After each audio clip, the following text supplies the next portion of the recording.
So I can begin with a question for the audience. And in a few words, could you describe perhaps what arose for you in this film? I mean, what came up? Is there anything you want to say? No, it's fine. I'm loud. What it made me want to do is take my top off. Because I'm over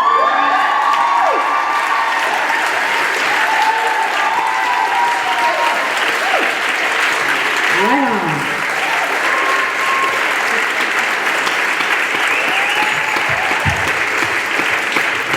That's the spirit. Okay, does anyone else have a question? Or a statement?